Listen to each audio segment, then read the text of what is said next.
Selamat datang di channel Pemuja Malam. Jangan lupa like, share, and subscribe ya.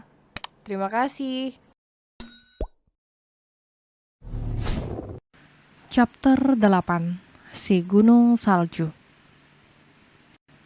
Aku tidak menyangka panggilan wawancara di perusahaan Bang David bisa secepat ini.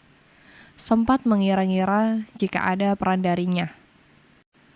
Tapi saat aku tanyakan secara langsung, dia nggak ikut campur tentang urusanku, apalagi soal pekerjaan. Baiklah, sepertinya aku yang terlalu gede rasa. GR. Hari ini aku memakai pakaian rapi, plus selutut berlengan panjang selutut.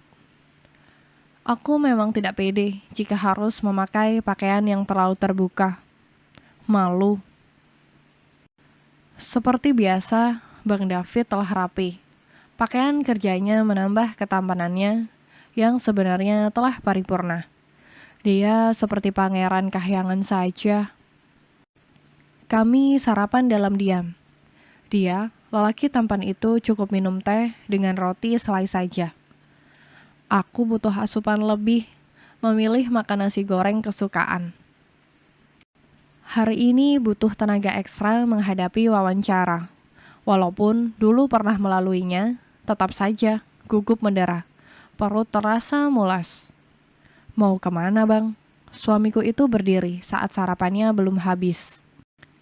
Mau ke kamar sebentar. Tanpa menoleh, dia, lelaki gunung salju itu menjawab. Menyebalkan. Gerutuanku terhenti saat dering ponsel berbunyi di atas meja. 1 kali aku abaikan. 2 kali tetap aku abaikan. 3 kali mengusik rasa penasaranku. Siapa pagi-pagi begini menghubungi si gunung salju itu?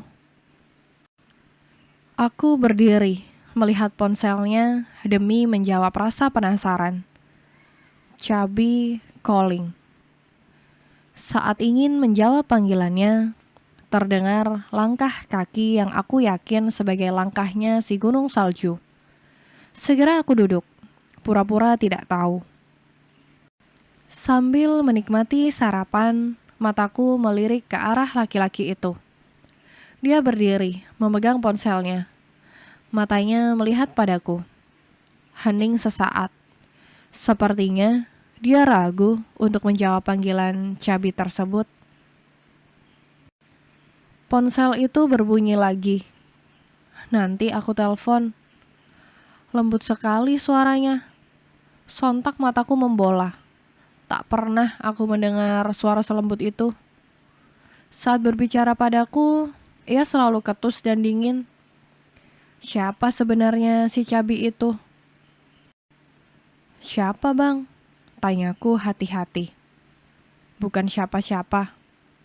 Tuh kan ketusnya. Kemudian ia segera berdiri meninggalkanku yang mematung dengan mulut menganga.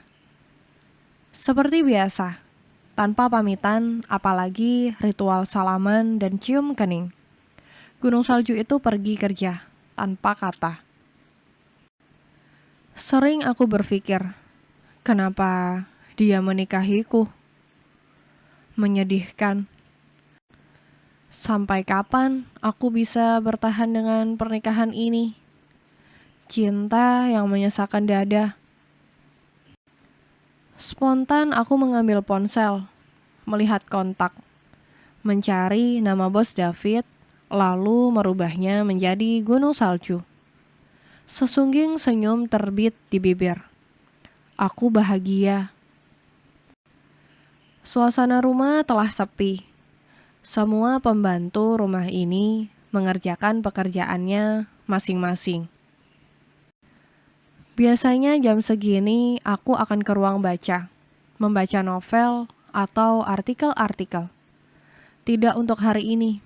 Jadwal wawancaraku jam 10. Baiklah, saatnya bersiap-siap. Jam 8.30, aku harus sudah siap dan berangkat ke kantornya si gunung salju. Jam 8.45, aku bersiap. menunggu ojek di depan gerbang. Pak Tarno telah menawarkan diri untuk mengantar. Sayangnya, aku sedang tidak ingin diantar menggunakan sopir pribadi. Jika bisa memilih, aku ingin pergi bersama suamiku. Siapalah aku. Bahkan pernikahan kami hanya status di catatan sipil saja buatnya. Aku harus bekerja, apapun caranya. Selain untuk menghilangkan penat di rumah, aku juga butuh uang untuk menopang hidup keluargaku. Semangat! Dengan semangat 45 dan mengepalkan tangan ke depan, aku menyemangati diri sendiri. Beberapa menit kemudian, ojek online yang kupesan telah sampai. Tidak menunggu waktu lama, gegas, aku naik kendaraan roda 2 itu. Menerima helm berwarna hijau, duduk manis di belakang sopir. Semoga rambutku tidak acak-acakan. Kurang dari 1 jam, kami telah sampai di depan kantor. Turun dengan hati-hati, segera aku membayar ongkos ojek, lalu bergegas menuju gedung tinggi itu. Sesampainya di lobi, aku menuju meja resepsionis. Permisi mbak, saya Hana Mahira. Mau wawancara hari ini jam 10. Ke ruangan mana ya? Tanyaku sopan. Silahkan langsung ke lantai 5. Ini nomor antriannya. Terima kasih. Aku mengangguk, kemudian berjalan menuju lift.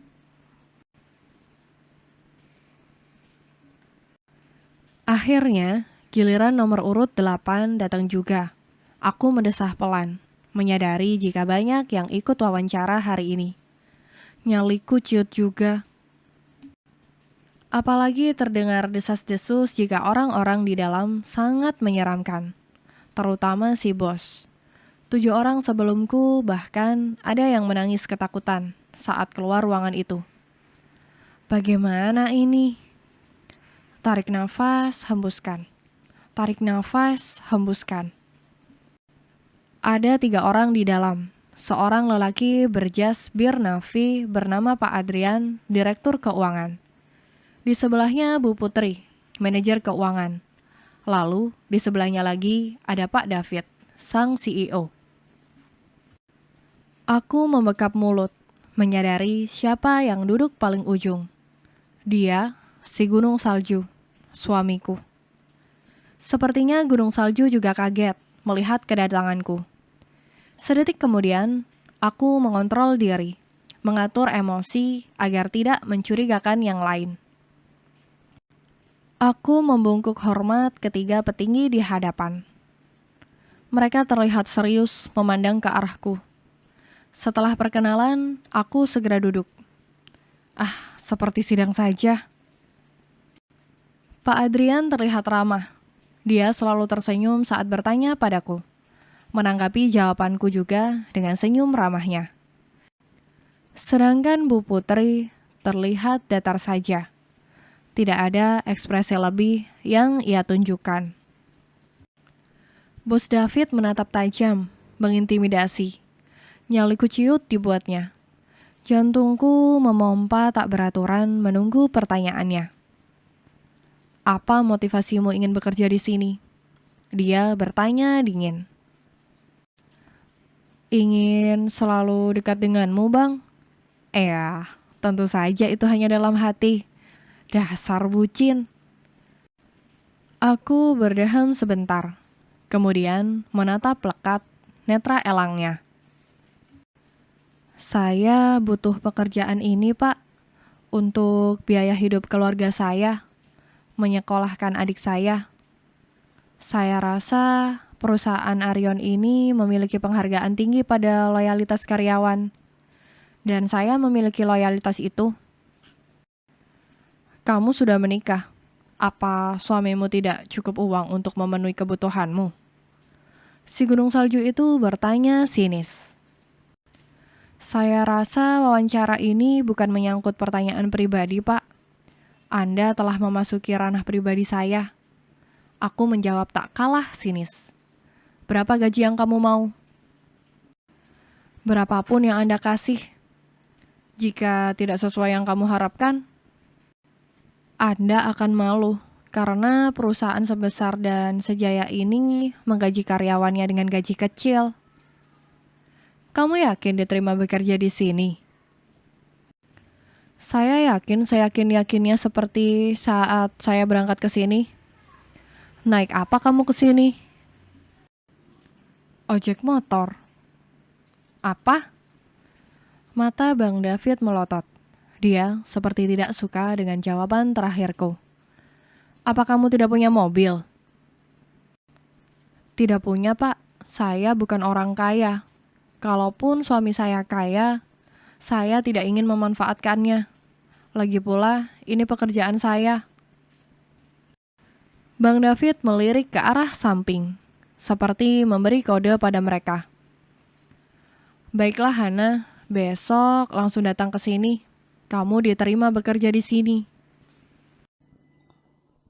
Bersambung.